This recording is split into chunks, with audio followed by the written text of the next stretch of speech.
نحمده ونستعينه ونستغفره ونعوذ بالله من شرور أنفسنا ومن سيئات أعمالنا من يهده الله فلا مضل له ومن يضلل فلا هادي له وأشهد أن لا إله إلا الله وحده لا شريك له وأشهد أن محمدًا عبده ورسوله يا أيها الذين آمنوا اتقوا الله حق تقاته ولا تموتن إلا وأنتم مسلمون يا أيها الناس اتقوا ربكم الذي خلقكم من نفس واحدة وخلق منها زوجها وبث منهما رجالا كثيرا ونساء واتقوا الله الذي تساءلون به والأرحام إن الله كان عليكم رقيبا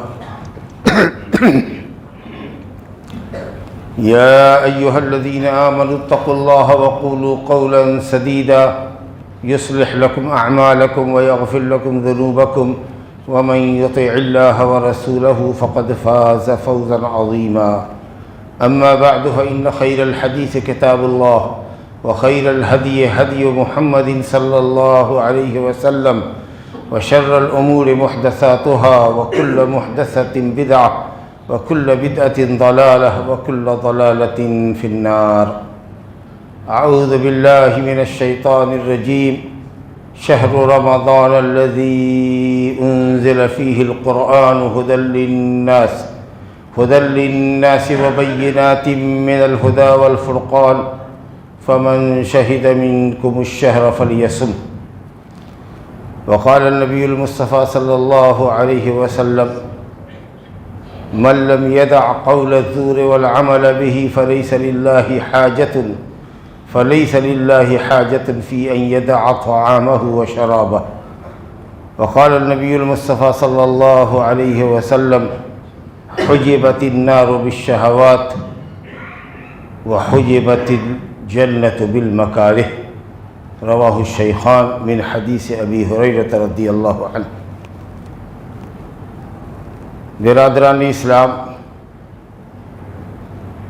اللہ سبحانہ و تعالی نے اپنے بندوں کو اپنی خالص بندگی کے لیے پیدا فرمایا ہے۔ وما خلقت الجن والانس الا لیعبدون، میں نے جن و انس کو، اللہ کا ارشاد ہے، میں نے جن و انس کو صرف اپنی بندگی کے لیے، اپنی اطاعت کے لیے، اپنی حکم برداری کے لیے پیدا کیا، یعنی توحید کے لیے پیدا کیا ہے، اور توحید کی راہ دکھانے، توحید کو سمجھانے اور توحید کے عملی تقاضے یعنی عبادات کو عملی طور پر بجا لانے کے لیے اور عملی طریقہ سکھانے کے لیے اللہ نے حضرات انبیاء اور رسول علیہ السلام کو بھیجا۔ وَلَقَدْ بَعَثْنَا فِي كُلِّ أُمَّةٍ رَسُولًا أَنِ اعْبُدُوا اللَّهَ وَاجْتَنِبُوا الطَّاغُوتَ۔ یہ دنیا جہاں ہم اور آپ ہیں اس وقت، یہ دارالامتحان ہے۔ اس میں ہماری اور آپ کی رہائش اتنی ہی ہے، ہمارے ٹھہرنے کا وقفہ اتنا ہی ہے جتنا شاید ایگزامنی کو ایگزام ہال میں ٹھہرنے کا موقع ملتا ہے، اور اس درمیان میں وہ جو رزلٹ شیٹ تیار کرتا ہے اس کے حساب سے اس کی کامیابی اور ناکامی کا فیصلہ کیا جاتا ہے۔ ہم بھی دنیا میں اس لیے بھیجے گئے ہیں، اللہ نے زندگی دی ہے، پھر موت دی ہے۔ پہلے تو ہم عدم سے وجود میں آئے، ہمارا کوئی وجود نہیں تھا، اللہ نے وجود بخشا، پھر اس کے بعد موت دے گا، اور پھر موت کے بعد جو زندگی ہوگی وہ دائمی زندگی ہوگی۔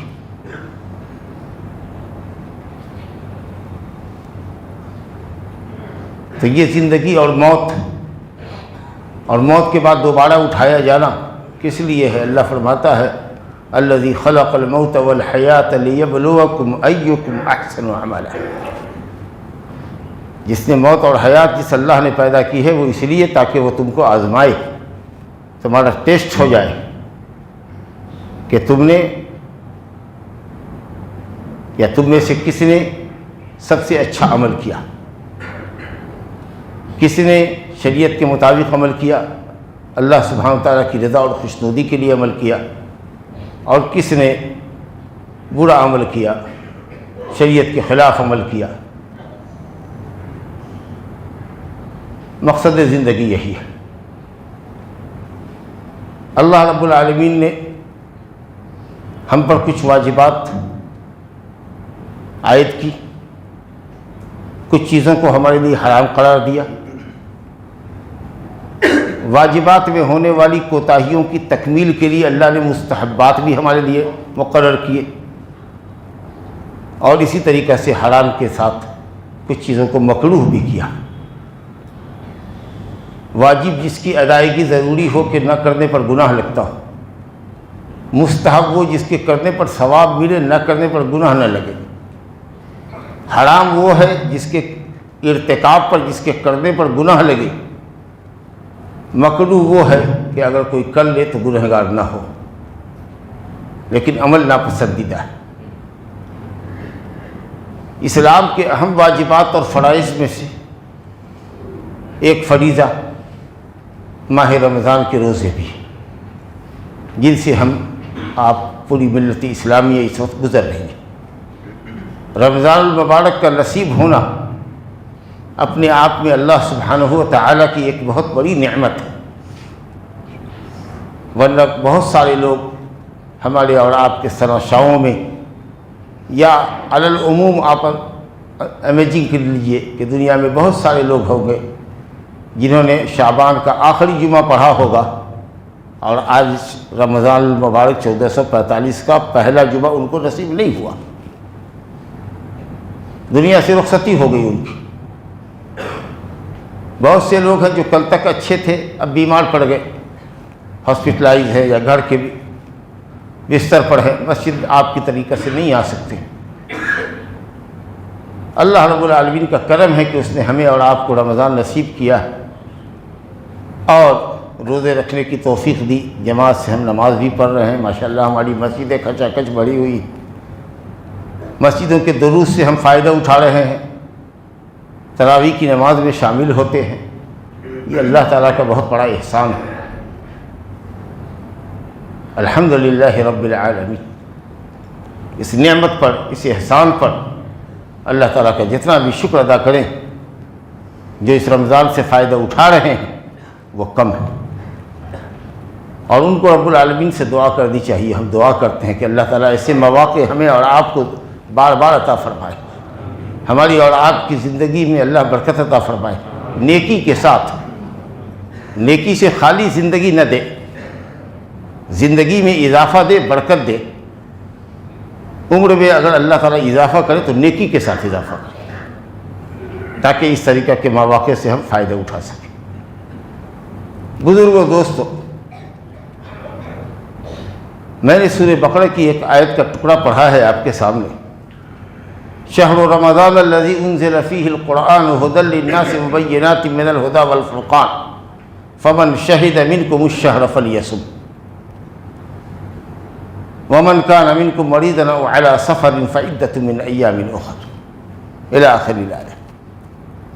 اس آیت کریمہ میں اللہ رب العالمین نے ماہ رمضان کی دو خصوصیت بیان کی۔ ایک خصوصیت تو یہ ہے کہ اللہ نے اس مہینے میں قرآن مجید نازل کیا، جو تمام آسمانی کتابوں کی محافظ ہے، تمام آسمانی کتابوں کی تعلیمات کا خلاصہ پیش کرتی ہے۔ مشہور 24 انبیاء کرام کی دعوت اور ان کی قوموں کا جو معاملہ ان کے ساتھ رہا اس کو پیش کرتی ہے،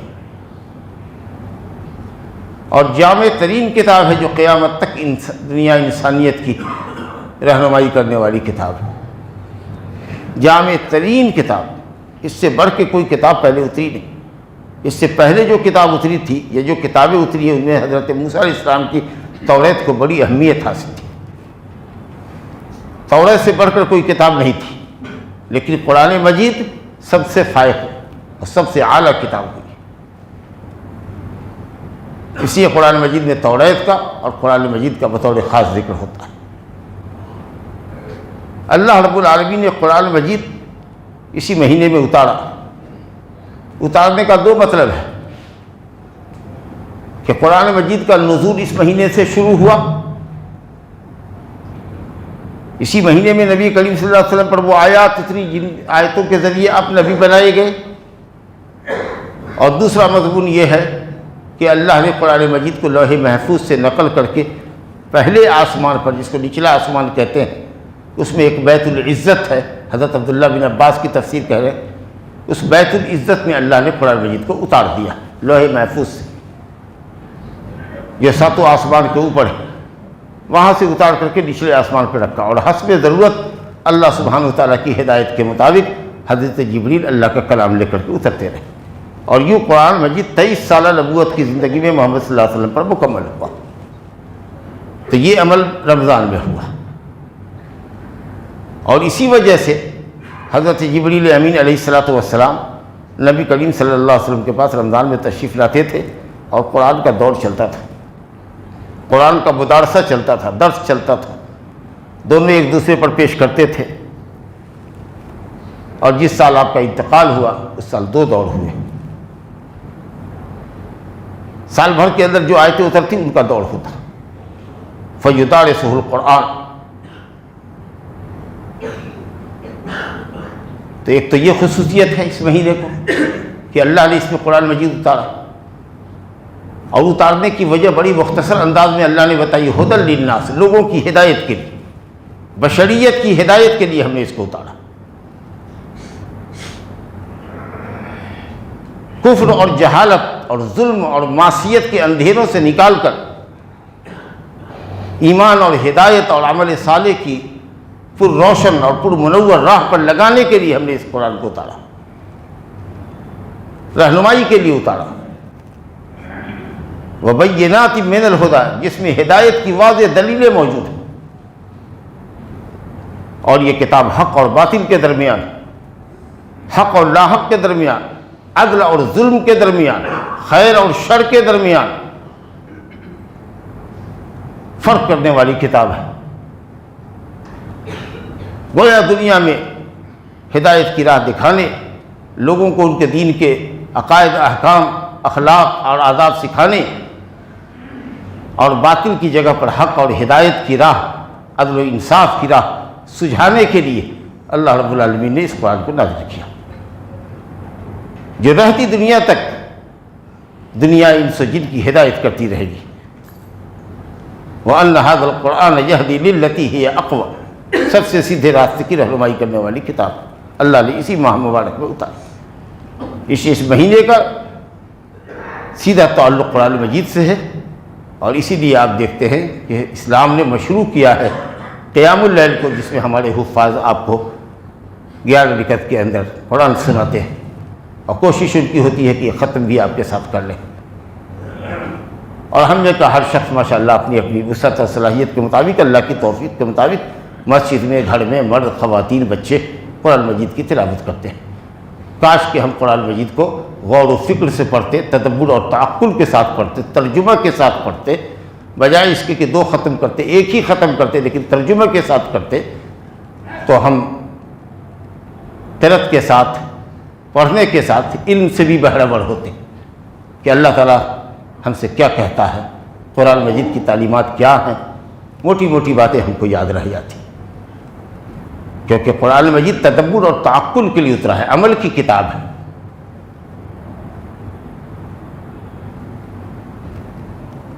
دوسری خصوصیت اس مہینے کی یہ ہے کہ اللہ کہتا ہے فَمَنْ شَهِدَ مِنْكُمُ الشَّهْرَ فَلْيَصُمْ، جو اس مہینے کو پالے اور وہ صحت مند ہو، مقیم ہو، صحت مند ہو، مقیم ہو، مسافر نہ ہو، مقیم ہو اور صحت مند ہو، یعنی بیمار نہ ہو، ایسی بیماری نہ ہو جو روزہ رکھنے کی راہ میں حائل ہوتی، اور ایسا سفر بھی نہ ہو جس میں روزہ رکھنے میں کوئی مشقت ہوتی ہے، تو اس کو چاہیے کہ فلیصم، اس مہینے کا روزہ رکھے۔ گویا کہ اللہ رب العالمین نے ایسے لوگوں کو جو مقیم ہیں، صحت مند ہیں، اس مہینے کا روزہ رکھنا ان کے لیے ضروری قرار دیا، ادا کرنا ہے روزے کو۔ اور یہ روزہ فرض ہے. یا ایھا الذین آمنوا کتب علیکم الصیام کما کتب علی الذین من قبلکم لعلکم تتقون. اے ایمان والو تم پر روزے فرض کیے گئے. ایام معدودات، چند دنوں کی گنتی کے چند دن ہیں، وہ یہی ماہ رمضان ہے. یہ روزے فرض ہے. اللہ تعالیٰ کہ نبی صلی اللہ علیہ وسلم بھی لوگوں کو بشارت دیتے تھے، اے لوگو اتاکم رمضان شہر مبارک فرض اللہ علیکم صیامہ. اللہ تعالیٰ نے اس کے روزے فرض کیے، بشارت دیتے تھے رمضان کی آمد کی، اور کہتے تھے کہ شہر مبارک ہے، بابرکت مہینہ ہے، جس کے روزے کو اللہ نے فرض کیا ہے. حدیث ہے بنی الاسلام علی خمس شہادت اللہ الہ الا اللہ محمد رسول اللہ. اسلام کی بنیاد 5 چیزوں پر ہے. یہ 5 فرائض اسلام، اہم فرائض اسلام، جس میں شہادتین ہے، نماز قائم کرنا، زکوٰۃ دینا، ماہ رمضان کے روزے رکھنا، اور حج بیت اللہ کرنا اگر طاقت ہے تو فرض ہے. تو جو لوگ صحت مند ہیں، مقیم ہیں، ان کے اوپر ادائن فرض ہے. اور جو مسافر ہیں یا بیمار ہیں اور روزہ توڑ رہے ہیں، ان کے لیے قضاءً فرض ہے. رمضان کے بعد جب وہ صحت مند ہوں گے، سفر سے لوٹ کے آ جائیں گے، تو ان کے اوپر قضاءً فرض ہے. اور ایسا آدمی جو دائم المریض ہو، روزہ کبھی نہیں رکھ سکتا ہے، یا انتہائی بوڑھے مرد اور عورت ہو جن کے لیے روزہ انتہائی مشکل ہے، ان کے لیے نہ روزہ ادائن فرض ہے نہ قضاءً فرض ہے. ان کے اوپر فدیہ فرض ہے کہ ایک مسکین کو ایک روزے کے بدلے میں کھانا دے دیں. یہ ہے اللہ رب العالمین کا دین. یرید اللہ بکم الیسر ولا یرید بکم العسر. یقیناً یہ عبادت جس سے ہم اور آپ گزر رہے ہیں پرمشقت عبادت ہے. عبادتوں میں پرمشقت عبادت ہے. اللہ تعالیٰ ہماری اعانت اور مدد فرمائے تاکہ ہم پورے رمضان کے روزے رکھ سکیں. اور بھی بڑی خصوصیات ہیں اس مہینے میں. نبی صلی اللہ علیہ وسلم فرماتے تھے کہ لوگوں، یہی مہینہ ہے جس میں اللہ رب العالمین اپنے نیک بندوں کے لیے جنت کا دروازہ کھول دیتا ہے، کیونکہ اعمال صالحہ کی کثرت. نماز بھی ہے، روزے تو ہے ہی ہے، نماز بھی ہے ہی ہے، وہ تو ہمیشہ کی عبادت ہے، صدقات و زکوٰۃ ہے، اور قرآن مجید کی تلاوت کا خاص اہتمام ہے، اور بر و احسان ہے، جود و سخا ہے، امر بالمعروف نہی عن المنکر ہے، دینی اور دعوتی مجلسیں ہیں، اور لوگ عمرہ کرنے جا رہے ہیں. ہر طریقہ سے ایک نیکی کا ایک ماحول ہے. تو نیکی کی کثرت کی وجہ سے اللہ رب العالمین اس مہینے میں جنت کے دروازے کھولتا ہے اور جہنم کے دروازوں کو بند کرتا ہے. اور نیک بندے زیادہ سے زیادہ نیکی کریں، اور سرکش شیاطین ان کی اور نیکی کی راہ میں ان کی نیکی کی راہ میں حارج نہ ہو، رکاوٹ نہ ڈالے. اللہ نے ان کو جکڑ دیا ہے. یہ خصوصیت کسی اور مہینے میں نہیں ملے گی، صرف اسی مہینے میں ملے گی. تو اس طریقہ کی بہت ساری خصوصیات سے اور ممیزات سے یہ مہینہ دوسرے مہینوں کے مقابلے میں ممتاز ہے. تو ہم کہہ سکتے ہیں کہ ایک طریقہ سے یہ مہینوں کا سردار، سید الشہور. تو جس مہینے کی اتنی بڑی عظمت ہو، اتنی بڑی شان ہو، ہم پر واجب ہے کہ ہم اس مہینے کی قدر کریں اور زیادہ سے زیادہ اس کے شب و روز سے فائدہ اٹھائیں، آخرت کا توشہ جمع کریں. یوں بھی ہم انسان ہیں، غفلت اور نسیان ہماری فطرت ہے، دنیا ہم پر یا ہمارے بیشتر پر سوار ہے. رمضان سے باہر ہم اتنا اہتمام نمازوں کا نہیں کر پاتے ہیں، خیر خیرات کا بھی ماحول بہت کم رہتا ہے. قرآن مجید بھی شاید ہی کوئی یومیہ وظیفہ کے طور پر پڑھتا ہو تو پڑھتا ہو. شاید انہی کوتاہیوں کو دیکھ کر کے اللہ نے کرم فرمایا کہ امت کو ایک مہینہ عطا فرما دیا، امت کو عشرہ ذی الحجہ عطا فرما دیا. اس طریقے سے کچھ مواقع، موسم عبادت کے عطا کر دیے کہ تاکہ سال بھر کی جو کمیاں رہتی ہے بندے اس کو پورا کر لیں. تو اس سے بہت محنت کی ضرورت ہے. نبی صلی اللہ علیہ وسلم اس مہینے میں عبادت کا بڑا اہتمام کرتے تھے جو دوسرے مہینے میں نہیں کرتے تھے.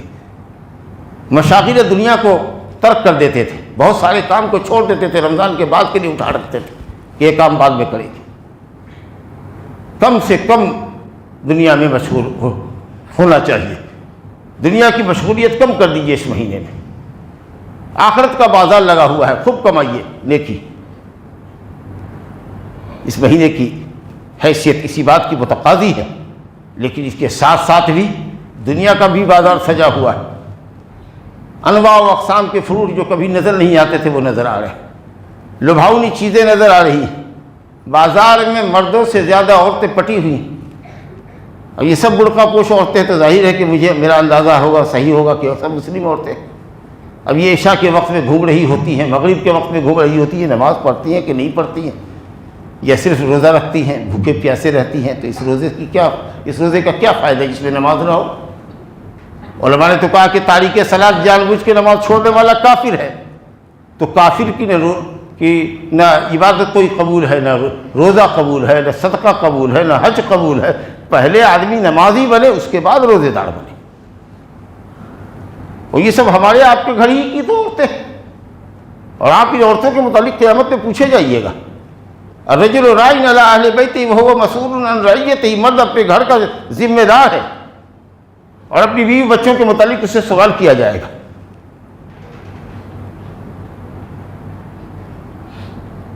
تو بازار میں بھیڑ ہے, دکانوں پہ بھیڑ ہے. کچھ لوگ ہیں جو مسجدوں میں کم آتے ہیں, بازار میں لگے ہوئے ہیں. اگر مسجد میں آ بھی گئے خیر سے تو جلدی جلدی نماز پڑھنے کی کوشش کرتے, بالکل گھڑی دیکھ کے چلتے کہ نماز 1 رکعت 2 رکعت شروع ہو چکی ہو تو آئے. بہت کم بندے ہیں جو نماز سے پہلے آتے ہیں. خوش نصیب ہے وہ لوگ جو تکبیر اولیٰ پاتے ہیں, پہلے آتے ہیں تاکہ سنت قبلیہ پڑھ لیں, نماز سے پہلے کی سنت پڑھ لیں, نوافل پڑھ لیں. کچھ نہیں ہے تو 2 رکعت تحیۃ المسجد پڑھ کے بیٹھ جائے, ذکر و اذکار میں لگ جائے. اکثر لوگ ہیں جو گھڑی دیکھ کے آتے ہیں اور گھڑی دیکھ کے نکلتے ہیں. 10 منٹ کا درس ہے, اگر 2 منٹ زیادہ ہو گیا, 12 منٹ ہو گیا تو 10 منٹ کے بعد 9 منٹ کے بعد اٹھنا شروع کر دیتے ہیں. طبیعت نہیں رہتی ہے مسجد میں, کیونکہ دماغ تو لگا ہوا ہے بازار میں.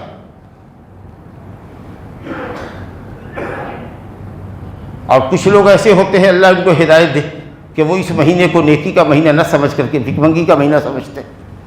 کہاں کہاں سے لوگ دور دراز دیہاتوں سے شہروں کا رخ کرتے ہیں, اور مسجد کے دروازوں پر اور چوراہوں پر اور سڑکوں کے اوپر دیکھیے تو بھیک منگوں کی ایک لمبی لائن لگی ہوتی ہے. وہ سمجھتے ہیں کہ شاید یہ بھیک مانگنے کا مہینہ ہے, خوب زیادہ سے زیادہ پیسے جمع کر لو.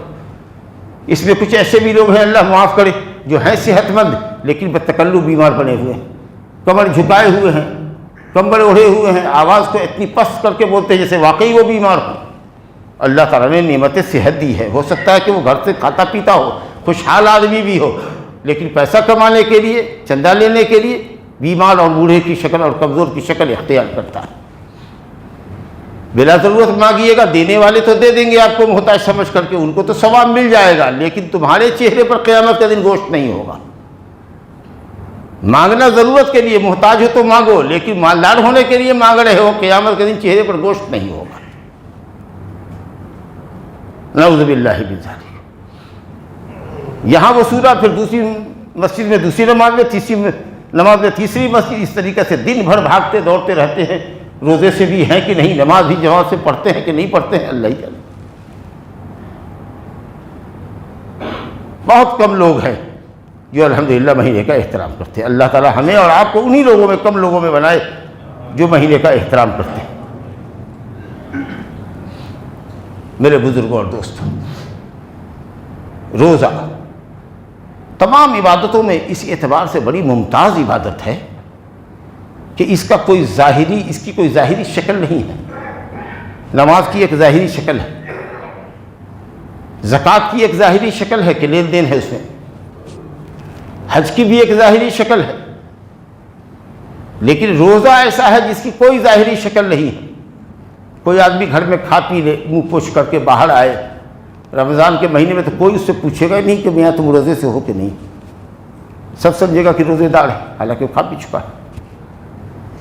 اور غیر رمضان میں آدمی روزے سے ہوتا ہے تو آدمی سمجھتا ہے کہ یہ بغیر روزے سے ہے, تو اس کو چائے کے لیے پوچھتا ہے, ناشتے پر بلاتا ہے, وہ کتراتا ہے, ارے نہیں اب کھائیے, مجھے ضرورت نہیں ہے, ارے نہیں کھاؤ. جب ضد کرتا ہے تو کہتا ہے وہ میں روزے سے. نہیں پہچان سکتے ہو آپ کی یہ روزے سے. اس کا کوئی ظاہری اس کا مظہر نہیں، اس کی کوئی ظاہری شکل نہیں ہے نا۔ یہ بالکل ممکن کہ آدمی گھر میں بند ہو، گھر کی کیوال اندر سے لگا دے، ایک گلاس پانی پی لے، کھانے پینے کی اشیاء ہے اس میں کھجور وغیرہ ہر گھر میں رہتا ہے، کچھ کھا پی لے، لیکن نہیں کھاتا ہے، واللہ نہیں کھاتا ہے، کیونکہ اس کو یقین ہے، اس کا ایمان ہے کہ ہمارا ایک رب ہے جو ہم کو دیکھ رہا ہے، کہ ہم روزہ توڑ رہے ہیں، وہ ہم کو ثواب نہیں دے گا، ہماری سرزنش کرے گا، عقاب اور سزا دے گا۔ کتنا ایمان مضبوط ہے روزے دار کا، کس قدر اخلاص ہے اس کے اندر۔ شاید یہی اخلاص کی وہ قوت ہے جس نے روزے کو تمام عبادتوں سے اس اعتبار سے ممتاز کر دیا کہ تمام عبادتوں کا ثواب اللہ رب العالمین نے 10 گنا اور 10 گنے سے 700 گنا تک رکھا، لیکن روزے دار کو کہا کہ تمہارے روزے کا ثواب غیر متعین ہے، مجھ پر چھوڑو، میں کیا دوں گا وہ میں ہی جانتا ہوں۔ اس کا تو اتنا سیدھا مطلب تو ہم کو سمجھ میں آتا ہے کہ 700 سے زیادہ نہیں دے گا۔ جب سب نماز کا ساری عبادتوں کا ثواب 700 گنا ہے تو 700 گنے سے تو ہر حال میں روزے کا ثواب زیادہ ہوگا نا بھائی، سوائے روزے کے کہ بندہ میرے لیے رکھتا ہے اور میں اس کا ثواب دوں گا، تو 700 سے تو زیادہ ہی دے گا نا، لیکن کتنا دے گا وہ بھی ان لمٹ ہے۔ انعام تو منعم کے اعتبار سے ہوتا ہے نا، اگر آپ کسی کو انعام دیں گے تو 150 دیں گے، کوئی مالدار کسی کو انعام دے گا تو 1000 2000 دے گا، اور اگر بادشاہ کسی کو انعام دے تو 1,00,000 5 لاکھ دے گا۔ اور جب بادشاہوں کا بادشاہ انعام دینے گا اور ایسے مخلص بندوں کو انعام دے گا تو آپ امیجن نہیں کر سکتے، آپ ایکسپیکٹ نہیں کر سکتے ہیں، آپ تصور نہیں کر سکتے وہ کیا دے گا، اسی اخلاص کی وجہ سے۔ اور علماء نے کہا کہ الصوم لی، جو اللہ نے کہا الا الصیام فانہ لی، وہ میرے لیے ہے کہ اگر روزے دار بہت سے گناہ لے کر آئے گا، کچھ لوگوں پر ظلم کر کے آئے گا، تو ظالموں کے ساتھ معاملہ کیا ہوگا قیامت کے دن کہ جن جن پر اس نے ظلم کیا ہوگا، مظلومین کے مقدمات جب اللہ کے سامنے آئیں گے تو ظالموں کی نیکی کاٹ کاٹ کر کے مظلوموں کو دے دی جائے گی۔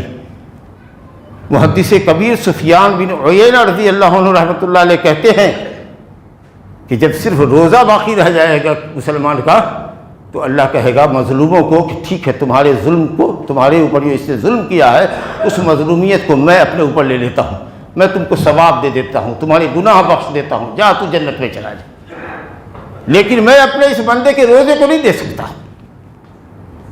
کہتے الا الصوم فانہ لی، یہ اس نے صرف میرے لیے رکھا تھا، کہیں اس کے عمل میں ریاکاری نہیں تھی۔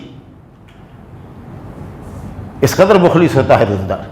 لیکن ہاں نیت میں ریاکاری ہو سکتی ہے، دکھانے کے لیے روزہ رکھ رہے ہیں، اب بلا وجہ کے لیے بھی بار بار باہر نکل رہے ہیں، لوگوں سے کہہ رہے ہیں آج تو میرا روزہ چل رہا ہے، آج تو میرا روزہ چل رہا ہے، تو یہ بول کر کے تو آپ کہہ سکتے ہیں، لوگوں کو روزے دار بتانا، اپنے آپ کو جتا سکتے ہیں، لیکن روزے کی کوئی شکل نہیں، روزے کی کوئی ظاہری شکل نہیں ہے الحمدللہ۔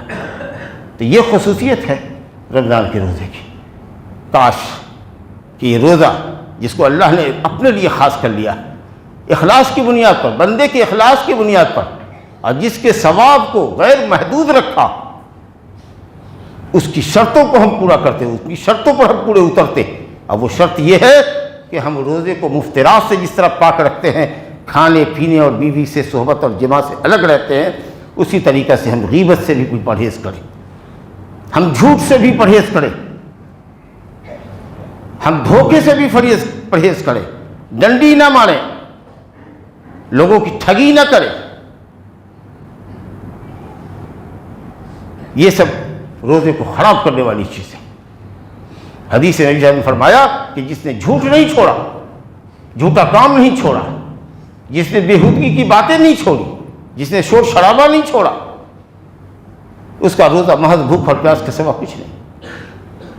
رب صائم لیس من صیامہ الا الجوع ورب قائم لیس من قیامہ الا السحر، اور کما قال صلی اللہ علیہ وسلم، بہت سے روزے دار ایسے ہیں جن کے نصیب میں صرف بھوک پیاس ہے، اور بہت سے رات میں جگنے والے ہیں کہ صرف رت جگہ ہے، ثواب نہیں۔ تو وہ تمام بد اخلاقی کی چیزیں، تمام ممنوعات، تمام معصیتیں، ان سے آپ روزے کو بچائیے، تب روزہ آپ کا اس معیار کا ہوگا کہ آپ کے بوجھ کو اللہ اپنے اوپر لے لے گا۔ تو ہم صرف کھاتے پیتے کھانے پینے سے تو رکتے ہیں، لیکن ہمارے کان غلط چیزوں کو سننے کے عادی ہیں، ہماری آنکھیں غلط چیزوں کو بڑھانا تصویروں کو دیکھنے کی عادی ہو گئی، ٹائم پاس کرنے کے لیے موبائل میں ہیں لگے ہوئے ہیں، ٹی وی پر لگے ہوئے ہیں، جی فیس بک پر لگے ہوئے ہیں، نعوذ باللہ من ذالک۔ آنکھیں غلط دیکھ رہی ہیں، کان غلط سن رہے ہیں، زبان سے غلط بول رہے ہیں، اللہ اکبر۔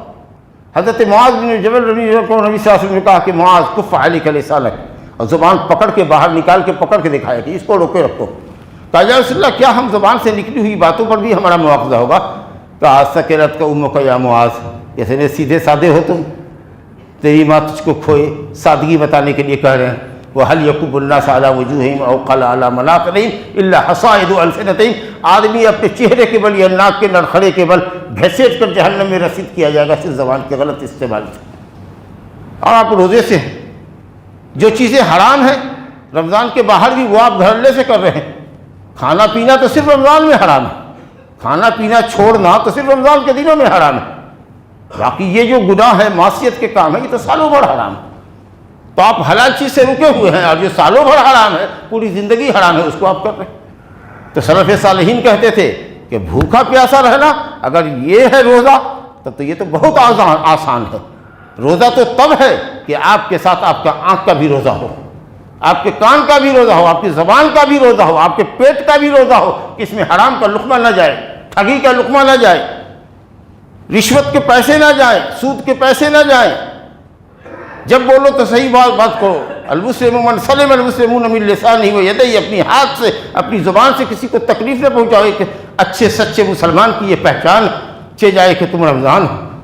رمضان کے روزے دار کی حیثیت تو خوشبو بیچنے والے کی طریقہ سے ہے کہ جب وہ عطردان کھولے تو جیسے عطر کی خوشبو پھیلتی ہے اور لوگ واہ اور آہ کرتے ہیں ماشاءاللہ کیا خوشبو ہے، تو روزے دار اگر گزر جائے جس ماحول سے، اور روزے دار جس ماحول میں رہتا ہو وہاں کے لوگ اس کی بھیلی بھیلی خوشبو سے معطر ہوتے ہیں کہ کیا اچھے اخلاق ہیں اس کے۔ چنانچہ حدیث میں کہا گیا کہ اگر کوئی گالی بھی دے، جھگڑے بھی تم سے، تو اس کو جواب نہ دو، کہو کہ میں روزے دار ہوں۔ اپنے آپ کو کہو یا اس کو سمجھانے کے لیے کہو کہ کیوں ایک روزے دار سے لڑ رہے ہو، میں تمہارے سوال کا جواب نہیں دوں گا۔ غیر ضروری باتوں میں بحث تکرار میں لگے ہوئے ہیں روزے کی حالت۔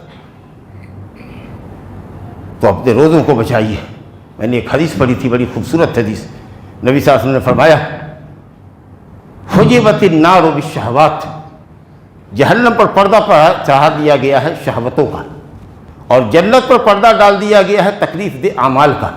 کیا مطلب؟ تمہارے اور تمہاری جہنم کے درمیان میں اللہ نے شہوات رکھا ہے، خواہشات نفس۔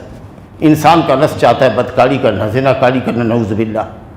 نفس چاہتا ہے شراب پینا، نفس چاہتا ہے ٹھگی کر کے مال کمانا، نفس چاہتا ہے نماز باجماعت کو ترک کرنا، گھر میں پڑھ لیں گے آرام سے 2 وقت یہ اکٹھے کر لیں گے۔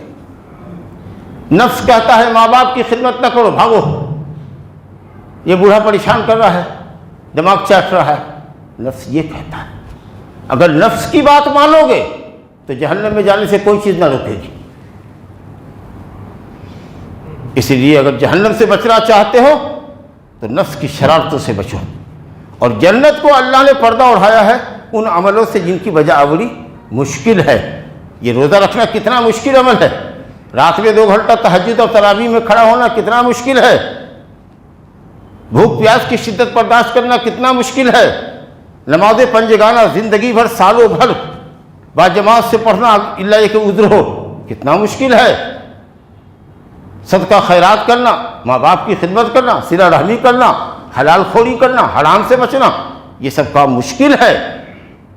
جو نفس پر شاق ہیں ان عملوں کو اختیار کرو گے تو جنت ملے گی، اور طبیعت کو اگر بے لگام چھوڑ دو، نفس کو بے لگام چھوڑ دو اور شہوات کے پیچھے دوڑ جاؤ تو پھر جنت سے جانے سے کوئی چیز نہیں روکے گی، یہ جہنم میں جانے سے کوئی چیز نہیں روکے گی۔ تو اس لیے نفسانی خواہشات جو حرام ہیں ان پر لگام لگائیے، اور عبادت اگرچہ پر مشقت ہے لیکن آپ اس کو بجا لائیے، کیونکہ اس کی قیمت اللہ تعالیٰ جنت کی شکل میں دے گا، اور جنت اللہ تعالیٰ کی سب سے بڑی نعمت ہے۔ تو غالی نعمت مہنگی چیز ڈائمنڈ کیوں خریدنا ہوگا؟ تو ظاہر ہے کہ پتھر کے دام میں تو ڈائمنڈ نہیں ملتا ہے، ڈائمنڈ کی قیمت کے لیے تو ڈائمنڈ کی قیمت مہیا کرنی پڑے گی نا۔ تو جنت ایک مثال دے رہے ہیں، جنت کی کیا مثال دی جا سکتی ہے؟ تو جنت کو لینے کے لیے، جنت کو خریدنے کے لیے تو آپ کو وہ اعمال کرنے پڑیں گے جن کی بجا آوری آپ کے نفس پر مشقت والی ہے، بھاری ہے، لیکن آپ کو یہ کرنا ہے، اپنے نفس کے خلاف جانا ہے۔ اللہ رب العالمین سے دعا ہے کہ وہ ہم سب کی خیر پر مدد کرے، اور شر سے اللہ تعالی ہم کو رمضان میں بھی اور رمضان کے باہر بھی دوسرے دنوں میں بھی محفوظ رکھے۔ انہ تعالی ولی التوفیق، وصلی اللہ وسلم وبارک علی نبینا محمد وآلہ وصحبہ اجمعین۔ اقول قولی ھذا واستغفر اللہ لی ولکم ولسائر المسلمین من کل ذنب فاستغفروہ انہ ھو الغفور الرحیم۔